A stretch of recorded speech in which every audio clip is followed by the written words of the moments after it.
Ito ang aking pangako,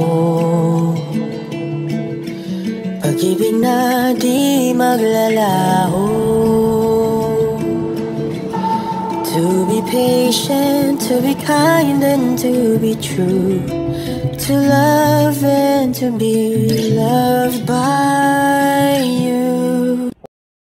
Yuda, Mama Jake, ibinuking si Donnie. Sa inya, part na si Donnie sa glam team namin. Alam nyo ba, lagi namin kasama yan. Ang nato ni Belle. Lagi nakabantay. Talagang seryosong-seryoso sa alaga namin.